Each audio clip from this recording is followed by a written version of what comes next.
Good morning, class 7th students. Today is 31st of August, and today we are going to start a new chapter, chapter number 10, which is respiration in organisms. Children, we all know that living beings have certain characteristics that are they show movement, they grow, they reproduce, they need food, and they respire. They excrete, and there are so many other characteristics of living organisms. So today we are going to discuss about one of these characteristics, that is respiration, in this chapter. Children, we know that plants exchange their gases with the help of small opening that is called stomata, and the controlling means the opening and closing of stomata is controlled by the god cells. All this we have discussed in the chapter number 1, when we have studied about the process of photosynthesis. Now we are going to study about the respiration in other living organisms, such as in humans and some other animals like the snake, the earthworm, the cockroach, etc. Children, today we will also discuss about some topics like why do we respire, what is the need of respiration, and what is respiration, what are the types of respirations, about the breathing, and what is the difference between breathing and respiration, because some of the people confused about that breathing and respiration is same. No, children, there is a difference between respiration and breathing. So children, let's start our topic, that why do we respire.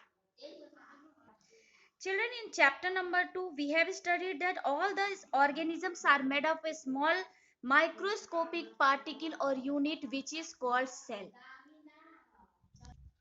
It means a cell is the structural and functional unit of all the living organism. Each cell of an organism performs certain specific functions, such as the process of nutrition, the process of transportation, the process of excretion, and the process of reproduction and respiration. All these processes are performed by our cell, and cell is the smallest structural and functional unit of living organisms. Why it is called as the structural unit? Because cells give cells combine to form a body. Cells combine to form tissues, tissues combine to form organs, organs form the organ system, and so many organ system form a complete human body.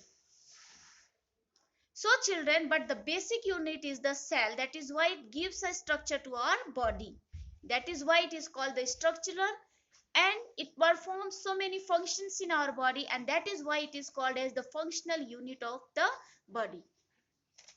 Children, to perform these functions, the cells need energy. You all know that energy we need to do our work. So cells also do work, and for this they also need energy, and this energy we get from where? From our food. Even when we are eating, sleeping, or reading, we require energy. But where does this energy comes from where do we get this energy? This energy we get from our food. But how the cells release the energy, means how this energy from the food is released in our body?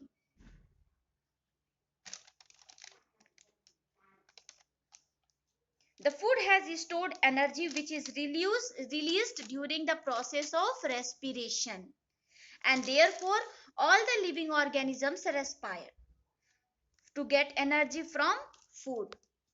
So children, our topic, that why do we respire, is very clear, that we all respire, we all do respiration for getting the energy from the food that we have taken.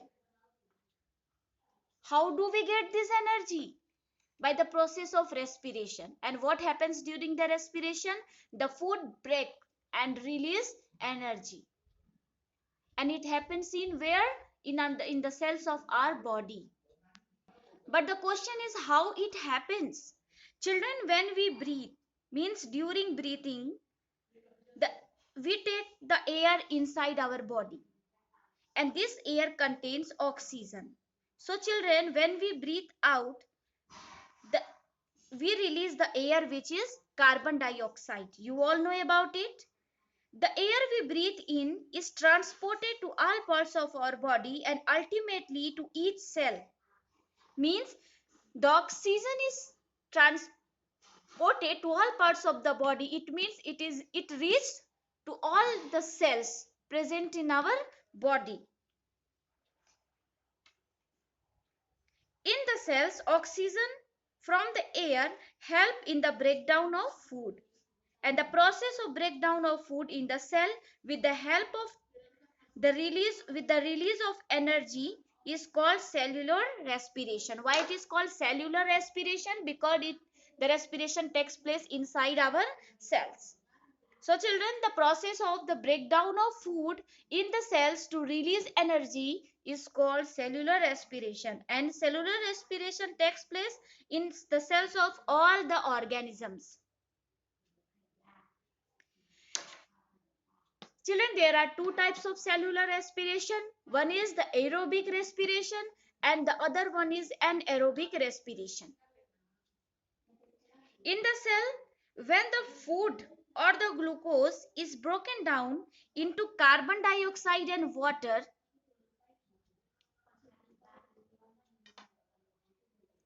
using the oxygen,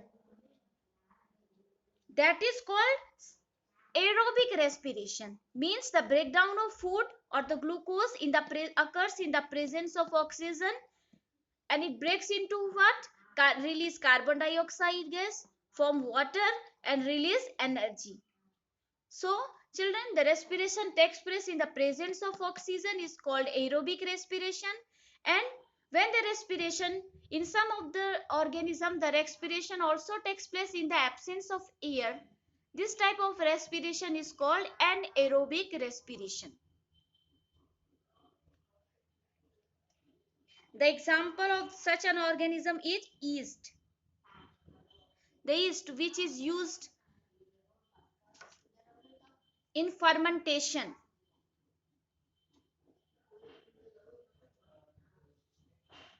So children, the breakdown of glucose in the absence of air to form carbon dioxide, release energy and all form alcohol. That type of respiration is called anaerobic respiration. Children, the yeast is a single celled organisms. They respire anaerobically, and during this process they make alcohol. They are also used to make wine and beer. Children, the organisms who show anaerobic respiration, or they are called as anaerobes. Anaerobes. And those who are showing the aerobic respiration, they are called aerobes. Aerobes and aerobes. Anaerobes and aerobes. Children, you have often observed that while cycling, while doing the heavy exercises, or while fast running, walking for many hours, or when we do the heavy weight lifting, children, that time our muscles feel pain. We have muscles pain. It means that time, for a very short time, the anaerobic respiration also takes place inside our body. It is a temporary deficiency of oxygen in our body during these heavy exercises and fast running, cycling, walking, etc. And because of this, the anaerobic respiration takes place in our body for a very short time, and due to which we feel pain. What type of pain? Muscular pain. Children, when we do the heavy exercises, the cycling, the walking, the fast running, and so many heavy energy needed activities, that time the demand of energy is high, but the supply of oxygen is limited. So children, that time the anaerobic respiration takes place in the muscle cells of our body to fulfill the demand of energy. And that time the glucose, in the absence of air,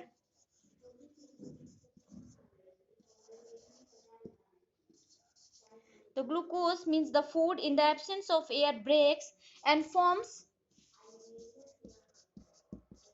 lactic acid and release energy. And due to the formation of this lactic acid, our muscles have pain. And you have also observed that children, when you have muscle cramps during the heavy exercises, which is due to the anaerobic respirations that time takes place, is because that time the food not completely breaks. The incomplete breakdown of food take place inside the body on that short period of time, and due to which it forms lactic acid instead of carbon dioxide and water. Glucose forms lactic acid and release energy, and due to this lactic acid we have muscular pains or muscular cramps during the heavy exercises, because this lactic acid accumulates in our muscles and causes cramps. So children, we all know that when we get when we have the muscle cramps, we get relief after a hot water bath or massage. The reason behind this is hot water bath or massage improves the blood circulation, and as a result the supply of oxygen to the muscles increases, and the increase in the supply of oxygen result in the complete breakdown of this lactic acid into the carbon dioxide and water, and hence we get relief. So children, it is very clear that during the muscle cramp, what is formed? Lactic acid is formed. Why it is formed? Due to the shortage of oxygen, because that time the anaerobic respiration takes place for a short time in our body, and this lactic acid accumulates in our body cells and forms the muscles cramps, and we get relief from this cramp by taking the hot water bath or hot water massage. During by doing this, the lactic acid breaks down into carbon dioxide and water. Why? Because the circulation of blood increases at that part, and the in that area the demand of oxygen is also fulfilled. This all for today. In our next lecture we will discuss about the breathing. Thank you. Have a very good day.